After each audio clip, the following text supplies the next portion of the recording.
After cutting the sharp branches and blocking the attack, the captain let his guard down and was left defenseless, and this was the perfect moment that the demonic trees took advantage of. They launched a powerful attack towards the captain, causing the sharp branches to pierce his ribs and part of his chest. Due to the pain, he clenched his teeth tightly and began to scream. Princess Erin went into alert and panic at the same time as she did not know what was happening.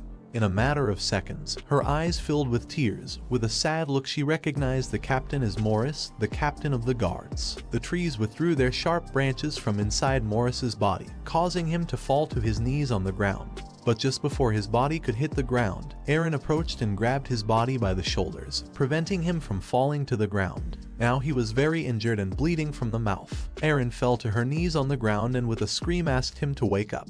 Little by little, Morris began to lose consciousness, but even so he did not look at the princess in the eyes to avoid hurting her heart since he was fully aware that he was going to die. Erin started crying even more, and with a look full of guilt she asked him for forgiveness because all this was her fault. He fell to his knees on the ground, and she gave him a hug. At that moment, Lunev appeared and stood in front of them. While she had one hand clenched into a fist, she extended the other towards the demonic trees and with a determined look used the technique called Aqua Blast, causing a small ball of water to appear in her palm. She let one arm drop, extended the other hand towards the sharp branches and used the ability called Combo Wind Spear. By doing this, her hand shot out a powerful burst of water at them. She began to stare at them intently and started firing an even more powerful burst of water. Princess Erin, who was behind her holding Morris's body by his shoulders, couldn't help but be somewhat surprised. She began to look at her with a perplexed expression and realized that she had just manifested fusion magic. According to her, this was incredible since she was only in her second year. Lunev turned around and upon looking with a bit of attention, she realized that Morris could no longer be saved.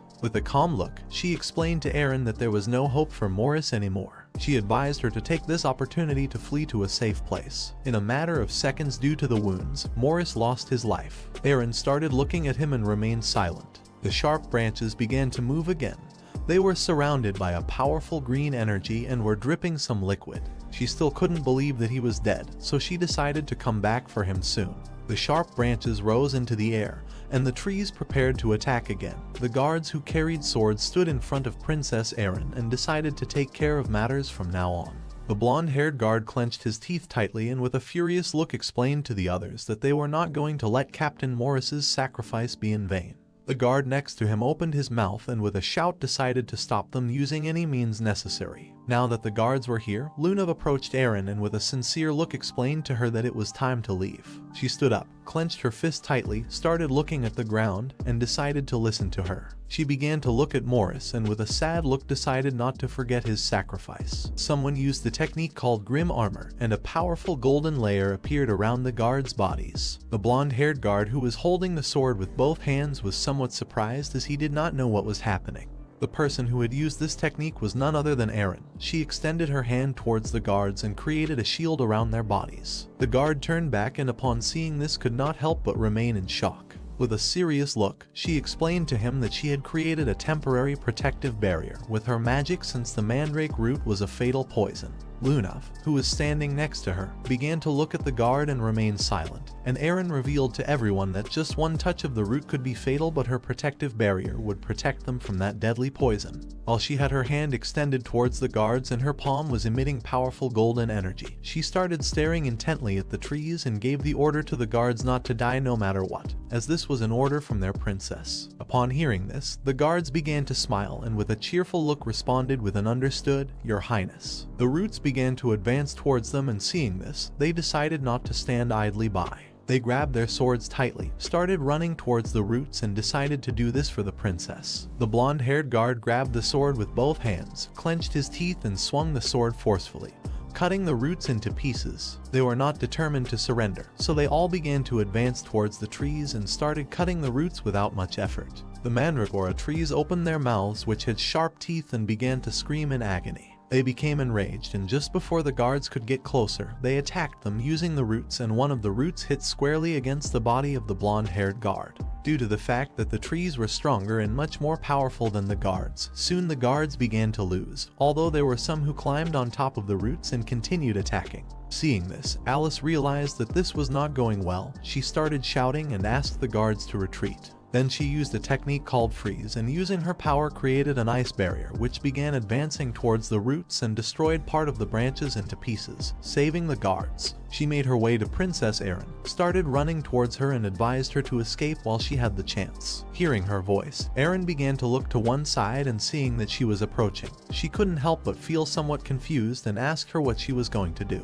With a sincere look, Alice asked her not to worry about her since she was none other than Alice Vert from the House of Vert. After saying this, she asked her to hurry. The trees understood that she was going to flee. They opened their mouths and began to roar, indicating that they were not going to allow this to happen.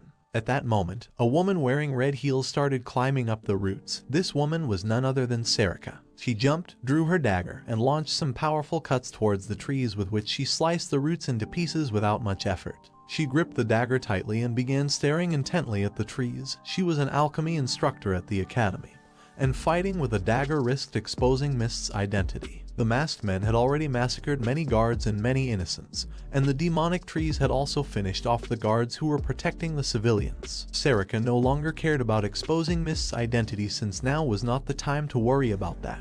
She used the fog blade ability called 8 fluttering petals. She started moving at an incredible speed and attacked the trees at their weak points. Several seconds later, she landed on the ground. The ice that Alice had created began to take effect. One of the guards, who had a hand and knees resting on the root and was sitting, started to look back, and seeing that the mandrake had stopped moving, gave the order to regroup and counterattack.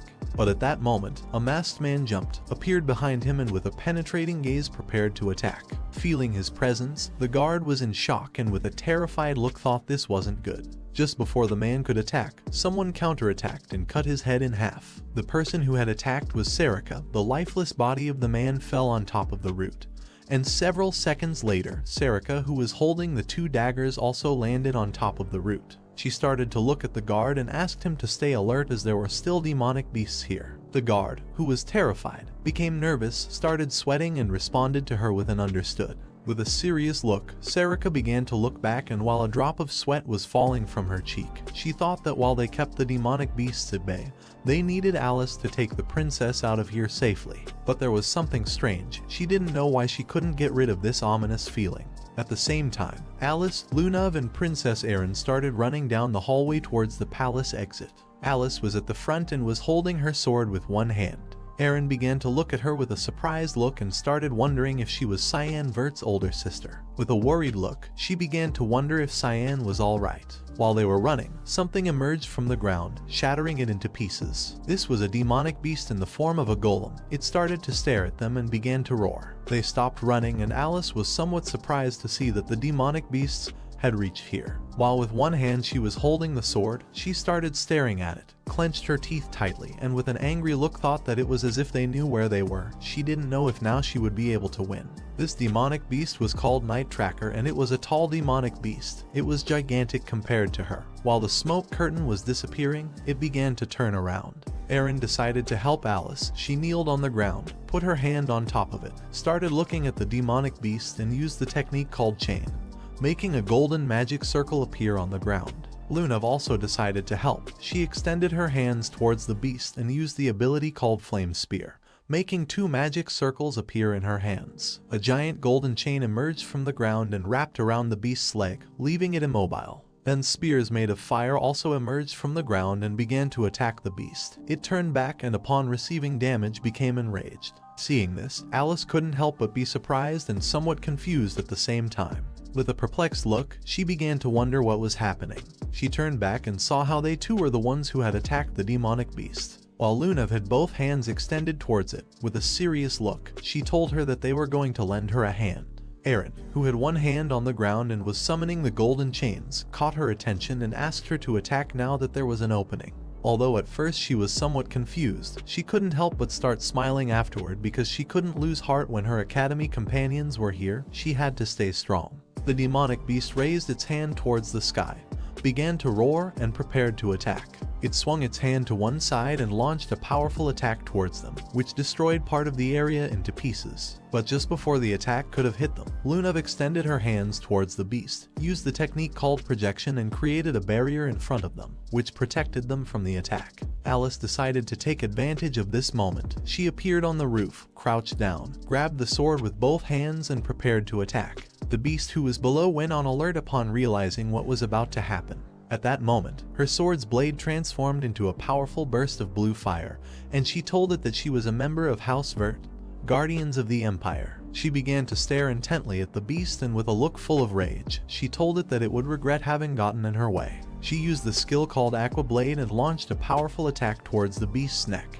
Her attack hit its body squarely, causing it to fall to the ground. At the same time, in the banquet hall, Sarika killed many masked men and finished off many demonic trees. Now there were a lot of corpses and roots lying on the ground. She approached a corpse, and while her hand was emitting a powerful energy, she began to look at it and started to question if this guy was the last of them. She took the mask from one of the men and slowly began to remove it. According to her, it looked like a demonic beast from the outside, but it was exuding a strange aura. Once she completely removed the mask, she was shocked to see what was in front of her eyes. This man was a zombie, or better known as a puppet. Someone had used forbidden magic which revived the dead and turned them into puppets. She stood up and remembered that this magic was not only forbidden but also difficult to use. Moreover, it also took an immense amount of magic and time to create these puppets. She started looking ahead with a calm gaze and came to the conclusion that preparing this quantity could not possibly have been the work of a single individual. With an uncertain look, she began to wonder if someone was planning to start a war. At the same time, somewhere else in the palace, more masked men appeared, but someone launched some powerful golden slashes towards them,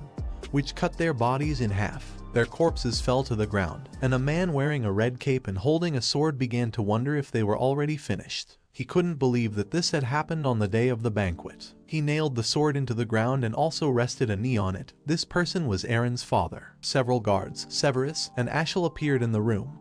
They approached him and seeing that he was on the ground, thought he was injured and decided to help him. While with one hand he had the sword stuck in the ground, he put the other in front of them. He began to look at the ground and asked them not to worry as he was fine. He also added that he had just overexerted himself a bit. He turned his head back and with a smile explained to them that having someone like Ashel by his side at times like this was comforting for him. Severus started looking at his father and couldn't help but start smiling. Ashel remained calm and with a serene look decided to help him up. He did not refuse. Ashel approached him, took his arm with one hand and his hand with the other, and he couldn't help but thank him. Severus began to stare at Ashel with an uncertain look and remained silent. Ashel passed Severus's father's arm over his shoulder, and he explained to Ashel that he was fine.